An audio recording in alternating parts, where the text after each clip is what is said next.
ನಮಸ್ಕಾರ ವೀಕ್ಷಕರೇ, ನಾನು ಶ್ರುತಿ ಕಿತ್ತೂರು. ಧರ್ಮಸ್ಥಳ ಗ್ರಾಮದಲ್ಲಿ ಸಾಕಷ್ಟು ಹೆಣ್ಣು ಮಕ್ಕಳ ಸಾವಾಗಿದೆ.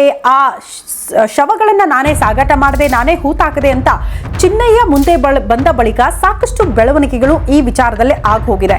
ಅದೇ ವಿಚಾರಗಳಿಗೆ ಸಂಬಂಧಪಟ್ಟಂತೆ ನಿಮ್ಮ ನ್ಯೂಸ್ ಬಿಟ್ ಲೈವ್ ಒಂದಷ್ಟು ದಾಖಲಾತಿಗಳನ್ನು ಕಲೆ ಹಾಕೋ ಮೂಲಕ, ಒಂದಷ್ಟು ಇನ್ವೆಸ್ಟಿಗೇಷನ್ ಮಾಡೋ ಮೂಲಕ ಹಲವು ಸುದ್ದಿಗಳನ್ನು ಧರ್ಮಸ್ಥಳದ ವಿಚಾರಕ್ಕೆ ಸಂಬಂಧಪಟ್ಟಂತೆ ನಿಮ್ಮ ಮುಂದೆ ಇಡುವಂತಹ ಪ್ರಾಮಾಣಿಕ ಪ್ರಯತ್ನವನ್ನ ನಾವು ಮಾಡಿದ್ದೀವಿ. ಯಾರ ಏನು ಆಮಿಷಗಳನ್ನ ಒಡ್ಡಿಲ್ಲ, ಯಾವ ಆಮಿಷಕ್ಕೂ ಒಳಗಾಗದೆ ಪತ್ರಿಕೋದ್ಯಮದ ಧರ್ಮ ಅಂತ ಇರುತ್ತಲ್ಲ, ಅದನ್ನ ಪಾಲನೆ ಮಾಡಲೇಬೇಕು ಅಂತ ಈ ಚಾನಲ್ ಅನ್ನ ಓಪನ್ ಮಾಡಿದ್ವಿ. ಅದಾದ ಬಳಿಕ ಧರ್ಮಸ್ಥಳದಲ್ಲಿ ಒಂದಷ್ಟು ಬೆಳವಣಿಗೆಗಳಾಗೋದಕ್ಕೆ ಶುರುವಾಯಿತು.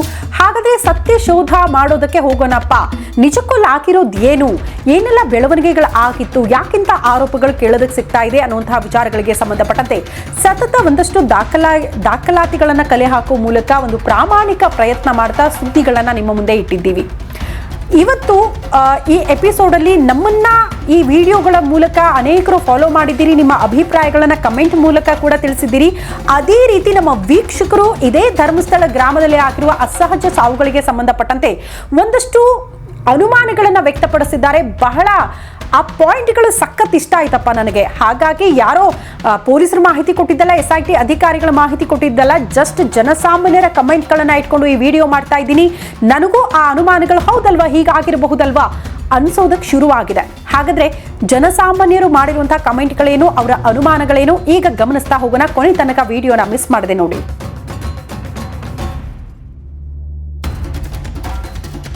ಧರ್ಮಸ್ಥಳ ಗ್ರಾಮದಲ್ಲಿ ಈ ಹಿಂದೆ ಸೌಜನ್ಯ ಸಾವಾದಾಗ ಅತಿ ದೊಡ್ಡ ಆಕ್ರೋಶಗಳು ವ್ಯಕ್ತವಾಗೋದಕ್ಕೆ ಶುರುವಾಯಿತು. ಎಲ್ಲಿ ತನಕ ಸೌಜನ್ಯ ಅನ್ನೋ ಹೆಣ್ಣು ಮಗಳ ಅತ್ಯಾಚಾರ ಕೊಲೆ ಪ್ರಕರಣ ಬೆಳಕಿಗೆ ಬಂತೋ ಆ ಹಿಂದೆ ಆಗಿದ್ದಂಥ ಅನೇಕ ಹೆಣ್ಣು ಮಕ್ಕಳ ಸಾವು ವಿಚಾರಗಳು ಅಷ್ಟರ ಮಟ್ಟಿಗೆ ಮುನ್ನೆಲೆಗೆ ಬಂದೇ ಇರಲಿಲ್ಲ, ಇಷ್ಟರ ಮಟ್ಟಿಗೆ ಸೀರಿಯಸ್ ಆಗಿರಲಿಲ್ಲ. ಹೀಗಾಗ್ತಾ ಇತ್ತಾ ಅನ್ನುವಂಥ ಅನುಮಾನ ಕೂಡ ಯಾರಿಗೂ ಬಂದೇ ಇರಲಿಲ್ಲ. ಯಾವಾಗ ಸೌಜನ್ಯ ಅನ್ನೋ ಹೆಣ್ಣು ಮಗಳ ಅತ್ಯಾಚಾರ, ಆಕೆಯ ಕೊಲೆ ಅನ್ನುವಂತಹ ವಿಚಾರಗಳು ಬಂತೋ ಆಗ ನೋಡಿ ಧರ್ಮಸ್ಥಳದ ವಿಚಾರಕ್ಕೆ ಸಂಬಂಧಪಟ್ಟಂತೆ ದೊಡ್ಡ ಮಟ್ಟದಲ್ಲಿ ಸುದ್ದಿ ಸದ್ದುಗಳಾಗೋಯ್ತು. ಜಸ್ಟ್ ರಾಜ್ಯ ಮಾತ್ರ ಅಲ್ಲ, ರಾಷ್ಟ್ರ ಮಟ್ಟದಲ್ಲಿ. ಇದಾದ ಬಳಿಕ ಈಗೇನು ಇತ್ತೀಚೆಗೆ ಅಸಹಜ ಸಾವುಗಳಲ್ಲಿ ಏನು ಆಗ್ತಾ ಇಲ್ಲ, ಈ ರೀತಿ ಆತ್ಮಹತ್ಯೆ ಕೇಸ್ಗಳಿರಬಹುದು, ಹೆಣ್ಣು ಮಕ್ಕಳ ಸಾವಿರಬಹುದು, ಇಂಥ ಸುದ್ದಿಗಳು ಧರ್ಮಸ್ಥಳದ ವಿಚಾರಕ್ಕೆ ಸಂಬಂಧಪಟ್ಟಂತೆ ಕೇಳೋದಕ್ಕೆ ಸಿಕ್ಕಿಲ್ಲ. ಈಗ ನೀವು ಕೇಳ್ತಾ ಇರೋದೇನು ಗೊತ್ತಾ, 1994ರಿಂದ 2015 ತನಕ ಭೀಮಾ ಹೇಳ್ತಾ ಇರೋದು. ಆ ಭೀಮಾ ಅಂದ್ರೆ ಚಿನ್ನಯ್ಯ ಅವರು ಕೂಡ ಆರೋಪ ಮಾಡ್ತಾ ಇದ್ದು ಆ ಇಸ್ವಿಯಲ್ಲಿ. ಅದಾದ ಬಳಿಕ ಸೌಜನ್ಯ ಸಾವಾದ ಬಳಿಕ ಅತಿ ದೊಡ್ಡ ಮಟ್ಟದಲ್ಲಿ ಸುದ್ದಿ ಆದ ಬಳಿಕ ಧರ್ಮಸ್ಥಳ ಗ್ರಾಮದಲ್ಲಿ ಹಿಂಗ ಆಗ್ತಾ ಇದೆ ಅಂತ ಈಗ ಇತ್ತೀಚೆಗೆ ಯಾವ ಸುದ್ದಿಗಳು ಬಂದಿಲ್ಲ. ಬಟ್ ಸೌಜನ್ಯ ಸಾವಾದ ಬಳಿಕವೇ ಇದೆಲ್ಲದಕ್ಕೂ ಕಡಿವಾಣ ಬಿತ್ತ ಅನ್ನೋದು ಬಹುತೇಕರ ಪ್ರಶ್ನೆ, ಬಹುತೇಕರ ಅಭಿಪ್ರಾಯ ಆಗ್ತಾ ಇದೆ. ನಮ್ಮ ಕಮೆಂಟ್ ಕೆಳಗಡೆ ಸಾಕಷ್ಟು ಜನ ಅದನ್ನೇ ಕಮೆಂಟ್ ಮಾಡ್ತಿದ್ದೀರಿ. ಮತ್ತೊಂದು ವೆರಿ ಇಂಟ್ರೆಸ್ಟಿಂಗ್ ಮಾಹಿತಿ ಅಂತ ನನಗನ್ನಿಸ್ತು ನೋಡಿ. ಅಸಹಜ ಸಾವಲ್ಲ, ಹೆಣ್ಣು ಮಕ್ಕಳ ಸಾವಂತ ಎಲ್ಲ ಹೇಳ್ತಾ ಇದ್ದೀವಲ್ಲ, ಅದು ಯಾವ ಕಾರಣಕ್ಕೆ ಅನ್ನೋದು ನಮಗೆ ಗೊತ್ತು ಅನ್ನುವಂತಹ ವಿಚಾರವನ್ನ ಕೆಲವರು ಪ್ರಸ್ತಾಪ ಮಾಡ್ತಿದ್ದಾರೆ. ಸೊ ಇದ್ರ ಮೂಲಕ SITಗೆ ಒಂದು ಮಾಹಿತಿ ಹೋಗ್ಲಿ ಅನ್ನೋ ಕಾರಣಕ್ಕೆ ಆ ಕಮೆಂಟ್ ಅನ್ನ ಕೂಡ ನಾನು ಎತ್ಕೊಂಡಿದ್ದೀನಿ. ಪ್ರಮುಖವಾಗಿ ಅವ್ರು ಹೇಳ್ತಾ ಇರೋದಿಷ್ಟೇ, ಇಲ್ಲಿ ಆರ್ಗಾನ್ ಟ್ರಾಫಿಕಿಂಗ್ ನಡೀತಾ ಇದೆ ಧರ್ಮಸ್ಥಳದಲ್ಲಿ ಅನ್ನುವಂತಹ ವಿಚಾರವನ್ನ ಕಮೆಂಟ್ ಮೂಲಕ ತಿಳಿಸ್ತಾರೆ. ಹಂಗಂದ್ರೆ ಏನಪ್ಪಾ ಅಂತ ನೀವು ಕೇಳಿದ್ರೆ, ಮನುಷ್ಯನ ಅಂಗಾಂಗಗಳನ್ನ ತೆಗೆದು ಮಾರಾಟ ಮಾಡುವಂತ ಅತಿ ದೊಡ್ಡ ಜಾಲ ಇದು ಧರ್ಮಸ್ಥಳದಲ್ಲಿ ಇದೆ. ಇದಕ್ಕಾಗಿ ಅಷ್ಟೊಂದು ಸಾವುಗಳಾಗ್ತಾ ಇದೆ ಅಂತ ಹೇಳ್ತಿದ್ದಾರೆ ಕೆಲವರು.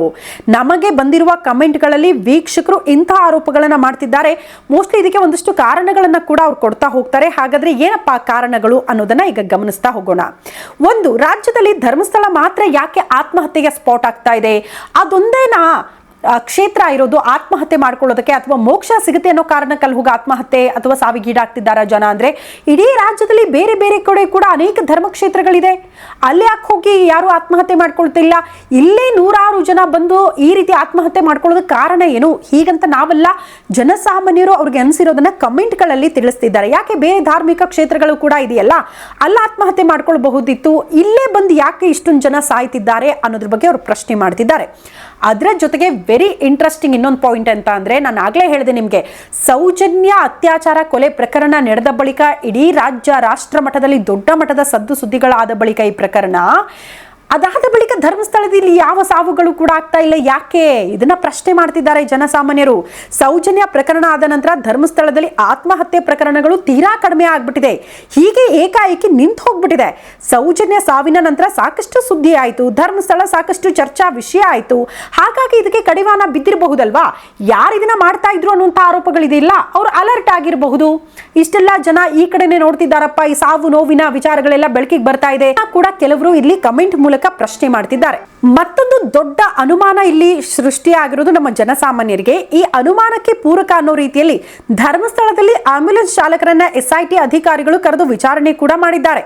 ಆಂಬ್ಯುಲೆನ್ಸ್ ಚಾಲಕರ ವಿಚಾರಣೆ ಯಾವ ಕಾರಣಕ್ಕೆ ನಡೆದಿದೆ ಅನ್ನೋದು ಇನ್ನೂ ಕೂಡ ನಿಗೂಢ ಇದೆ. ಇದರ ನಡುವೆ ಇಂತಹ ಅಂಗಾಂಗಗಳ ಮಾರಾಟ ಜಾಲ ಇದೆ ಅನ್ನುವಂಥ ಗಂಭೀರ ಆರೋಪ ಕೇಳೋದಕ್ಕೆ ಸಿಗ್ತಲ್ಲ, ಇದು ವೆರಿ ಇಂಟ್ರೆಸ್ಟಿಂಗ್ ಅಂತ ಅನಿಸ್ತು. ಹೌದಾ, ಹಿಂಗಾಗಿರಬಹುದಾ?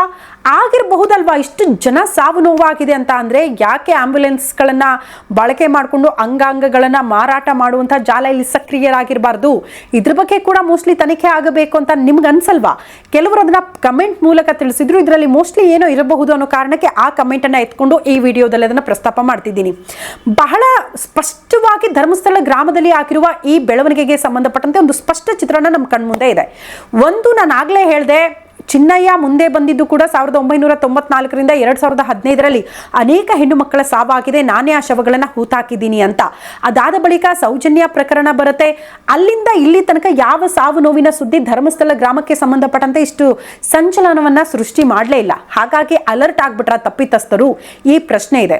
ಹಾಗಾದ್ರೆ ಅಷ್ಟೆಲ್ಲ ಸಾವು ನೋವುಗಳಾಗ್ತಾ ಇದ್ರು ಜಸ್ಟ್ ಅತ್ಯಾಚಾರದ ವಿಚಾರಕ್ಕೆ ಸಂಬಂಧಪಟ್ಟಂತೇನಾ ಅಂತ ನೀವು ಪ್ರಶ್ನೆ ಮಾಡಿದ್ರೆ, ಕೆಲವರು ಅದು ಅಲ್ಲ, ಅಂಗಾಂಗ ಮಾರಾಟ ಜಾಲ ಸಕ್ರಿಯ ಆಗಿರಬಹುದಲ್ವಾ, ಅಂಗಾಂಗ ಮಾರಾಟ ಕೂಡ ಆಗ್ತಿರಬಹುದು, ಸರಬರಾಜು ಆಗ್ತಿರಬಹುದು, ಇಲ್ಲಿಂದ ಆ ಕಾರಣಕ್ಕೆ ಅಷ್ಟು ಜನ ಅಲ್ಲಿ ಸತ್ತಿರಬಹುದು ಅನ್ನುವಂಥ ಅನುಮಾನಗಳು ಕೂಡ ದಟ್ಟವಾಗ್ತಾ ಇದೆ. ಅದರ ಜೊತೆಗೆ ಈಗ ಕೆಲವರು ವಾದ ಮಾಡ್ತಿದ್ದಾರಲ್ಲ, ಆತ್ಮಹತ್ಯೆ ಮಾಡ್ಕೊಳ್ಳೋದಕ್ಕೆ ಬರ್ತಾರೆ, ಮೋಕ್ಷ ಸಿಗುತ್ತೆ ಅಂತ ಇಲ್ಲಿ ಬರ್ತಾರೆ, ಹಾಗಾಗಿ ಕೆಲವರು ಸತ್ತಿರಬಹುದು, ಹಾಗಾಗಿ ಅವ್ರನ್ನ ಮಣ್ಣು ಮಾಡಿದ್ದಾರೆ ಅಲ್ಲಿ ಗ್ರಾಮ ಪಂಚಾಯಿತಿ ಅಧಿಕಾರಿಗಳ ಸಮ್ಮುಖದಲ್ಲಿ ಅಂತ ಕೆಲವರು ಹೇಳ್ತಿದ್ದೀರಿ. ಆದರೆ ನಮ್ಮ ಪ್ರಶ್ನೆ ಜಸ್ಟ್ ಧರ್ಮಸ್ಥಳ ಮಾತ್ರ ಕ್ಷೇತ್ರ ಆಗಿದೆಯಾ, ಪುಣ್ಯಕ್ಷೇತ್ರ, ಅಲ್ಲಿ ಹೋಗಿ ಸಾಯೋದಕ್ಕೆ, ಅಲ್ಲಿ ಸತ್ರೆ ಮಾತ್ರ ಮೋಕ್ಷ ಸಿಗುತ್ತೆ ಅನ್ನೋದಕ್ಕೆ ರಾಜ್ಯದಲ್ಲಿ ಇತರೆ ಧರ್ಮಕ್ಷೇತ್ರಗಳು ಇಲ್ವಾ? ಅಲ್ಲಿ ಯಾಕೆ ಯಾರು ಆತ್ಮಹತ್ಯೆ ಮಾಡ್ಕೊಳ್ಳಿಲ್ಲ? ಇಂಥ ದಟ್ಟ ಅನುಮಾನಗಳು ನಿಮ್ಮನ್ನ ಕಾಡೋದಂತೂ ಸತ್ಯ. ಮುಷ್ಟಿ ಇದೆಲ್ಲದಕ್ಕೂ ಕೂಡ ಒಂದು ಸ್ಪಷ್ಟ ಉತ್ತರ ಚಿತ್ರಣ ಸಿಗಬೇಕು ಅಂದ್ರೆ ಅದು SIT ಅಧಿಕಾರಿಗಳಿಂದ ಮಾತ್ರ ಸಾಧ್ಯ ಅಂತ ಅನ್ಸುತ್ತೆ. ತನಿಖೆ ಕಂಪ್ಲೀಟ್ ಆದಾಗ ಮಾತ್ರ ಸಾಧ್ಯ ಅಂತ ಅನ್ಸುತ್ತೆ. ಈ ಮಾಹಿತಿ ಇಷ್ಟವಾಗಿದ್ರೆ ನ್ಯೂಸ್ ಬಿಟ್ ಲೈವ್ಗೆ ಸಬ್ಸ್ಕ್ರೈಬ್ ಆಗಿ ಸಪೋರ್ಟ್ ಮಾಡಿ. ಮುಂದಿನ ಸಂಚಿಕೆಯಲ್ಲಿ ಮತ್ತೊಂದು ಮಾಹಿತಿ ಹೊತ್ತು ನಿಮ್ಮ ಮುಂದೆ ಬರ್ತೀವಿ. ಅಲ್ಲಿ ತನಕ ನಮಸ್ಕಾರ.